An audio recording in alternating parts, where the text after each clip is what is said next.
Let me welcome you to the Smokebox. Windows up, couple in rotation. Hot boxed out about 3 or 4 faces. Welcome to another edition of the BREALTV Smokebox. I'm Dr. Green Thumb here with my good friend Yesod of the band Pepper.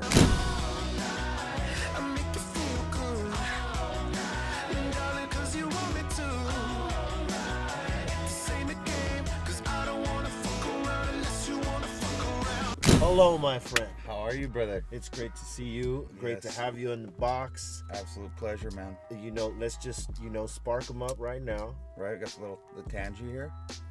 That's right, you got the tangy. I got a little mix. I got some of, I got some of the Sensei OG along with some tangy right on the top. I kind of did a little cheap salad. A little Neapolitan, if you will. Yes, exactly. So, I know that you were a connoisseur, a smoker, one hell of a drummer, because I've seen it. I've seen you play. We've smoked together. We've toured together many good times. Yeah, absolute pleasure every time. Word up, man. Sure. And you guys are always fucking busy. So, what are you and the boys up to right now? Well, we're on about to hit our 19th year, same 3 guys in the band. Nice. And, that's always, every minute that goes by is just straight gratitude. But we actually just finished this new album we got coming out. It's called Ohana. Nice. Which, it means family, basically. Come from Hawaii, because, we're from Kona originally. But yeah, so, as I like to say, we're keeping the dream alive, B. We're trying to keep it going for 20 years almost, so.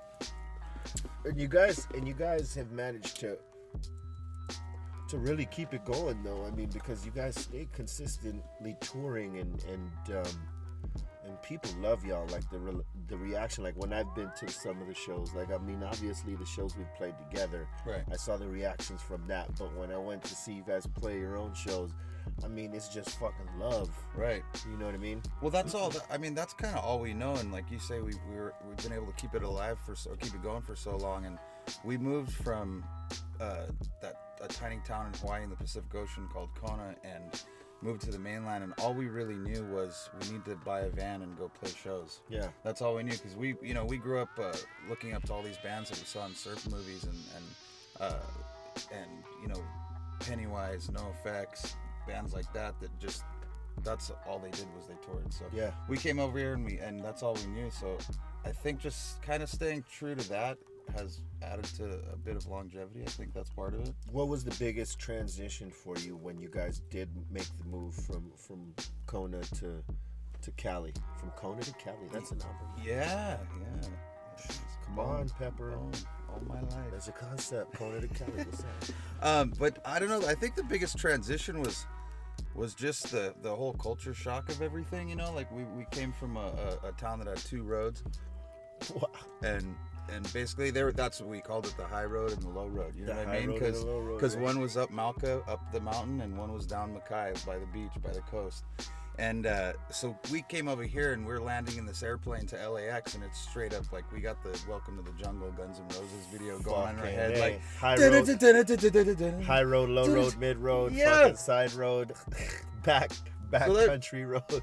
So then we're like the 405 and like all that, just comprehending all that, I think was the biggest transition at first. And then we headed out we hooked up with Volcom when they're first starting a record label, like right around 2000, and we headed out on the Warped Tour in 2001, which had to be a blast. Yeah, it was a blast, but it was a little bit of you talk about more shock.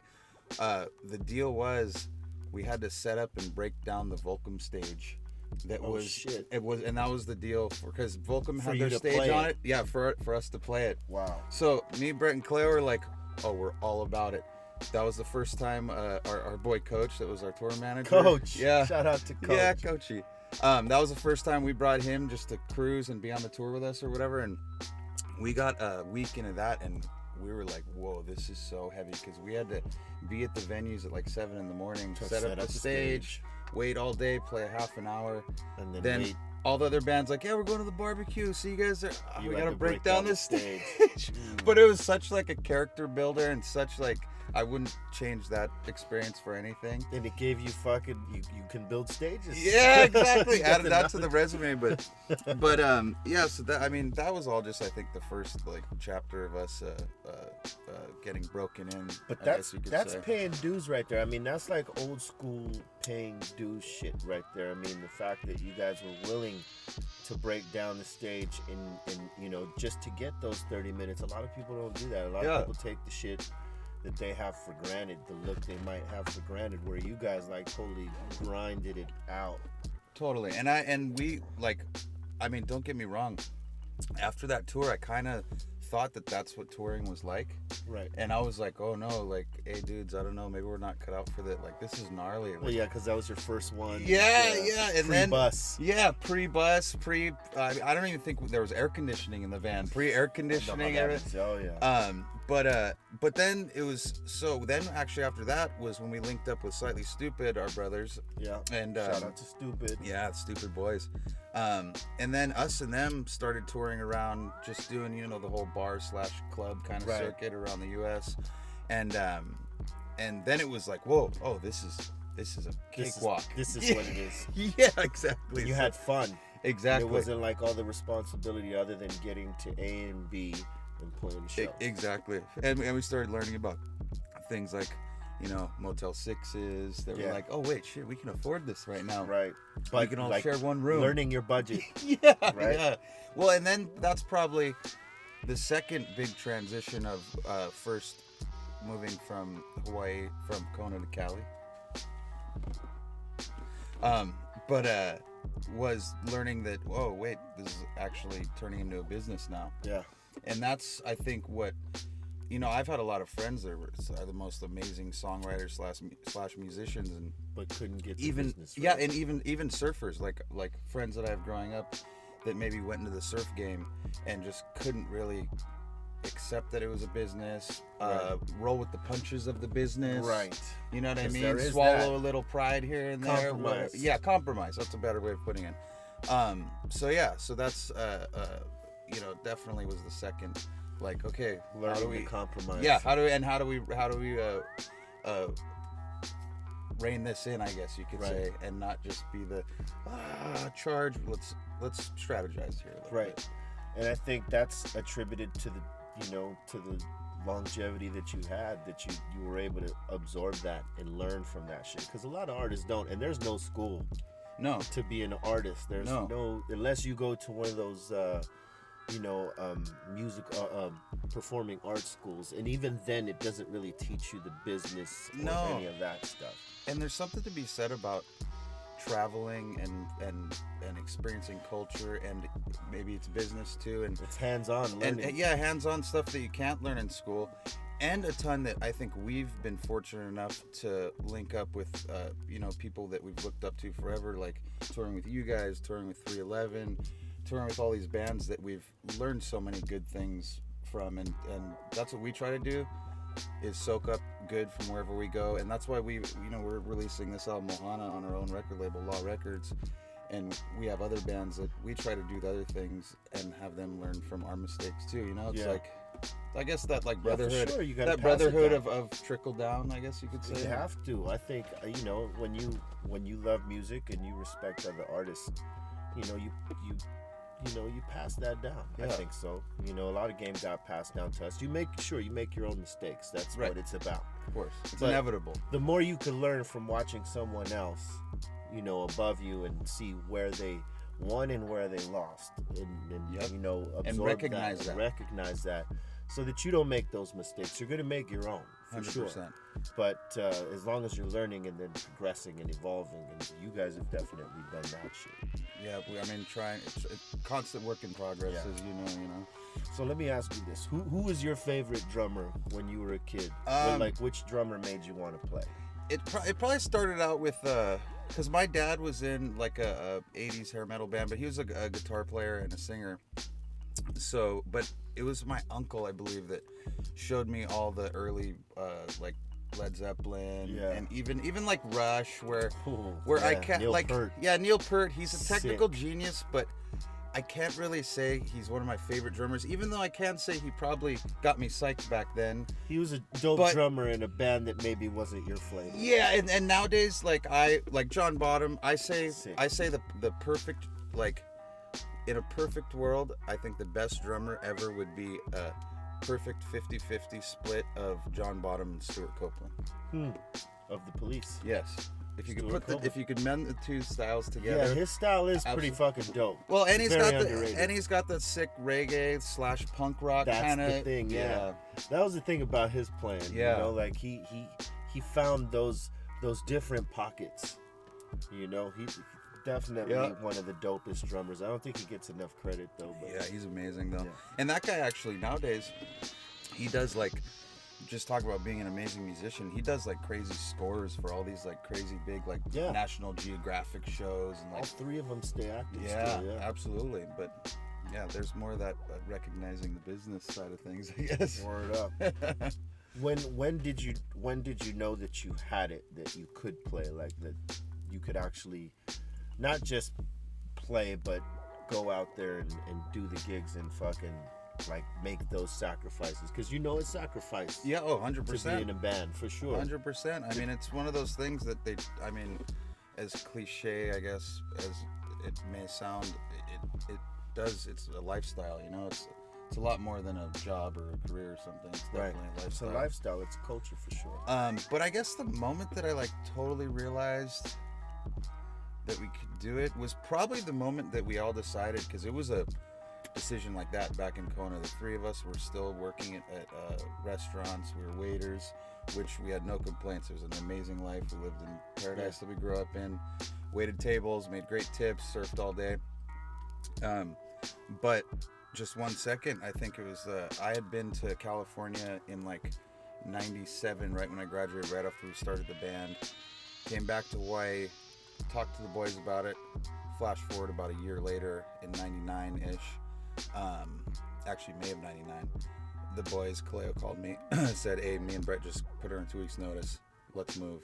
Boom. I think right there was when, okay, like, we know, let's do this, because we never got it. We were like, we're not gonna get jobs over there, we're just gonna try and play shows. It's just one of those moments. Yeah, we had a room that we all moved into together and we were gonna share, so we were kind of like, it's do or die, let's do this. On some brother shit too. 100%, because we've known each other. Me and Brett grew up like right down the hill from each other. We've known each other since we were like single digits, basically knee-high, since we were knee-high. Crazy. Yeah. It's still going strong, man. Same three guys. That's the thing that so many people trip out. They're like, wait a second, 19 years and same three guys? That's rare. I was like, yeah, and they're like, there's no one added or anything? I was like, no, like I don't know. We just, first of all, the three of us are such unique, interesting musicians. I don't know if we could really feed off anyone else besides just the three of us. Yeah, because you guys know each other. You have a chemistry. Yeah, so. All right. So you've been in California a number of years already. What's your favorite flower you like to smoke here? It's probably just, it's got to be, I remember, I'll give you the long version of it, I guess. I remember the first time we were recording at 311 Studio, at the Hive. It was In With the Old, which is technically our third album, and we were recording with Ron St. Germain, their producer, and we'd roll in there. They would have a bunch of their leftover like grindings up of just that original shit, OG Kush, just that I didn't really smell until we first moved over here, until we really got, I guess, to the level of stoners that were smoking the fucking. And then I remember first time we linked up with you guys, smelling it again, like, oh, this is the shit. That's that shit. Yeah. So yeah, that's just like the real OG Kush, right? OG Kush right there. Yeah. Like, you know, hands down, it's probably one of the most sought out and you know, loved fucking strains, because it's just so powerful, and the flavor is just ridiculous. The smell, the flavor, it's like the finest of wines. You know what I mean? When it comes to the flower, and isn't it? Don't the plants, the yield is smaller too? The yield is a little bit smaller than most. That's why it's a little more sought after. And it's very fragile too. But people that know what they're doing, they make it work. Right. Word up. You doing dabs? Yep. I just been getting into it. I kind of been fighting that off for a little while, but wait, when it's made right. And it's made right. Who's your favorite extract artist, you think? It comes to mind. There's a place that we just went to in Colorado called Mindful Dispensaries, and they had crazy, nice extracts.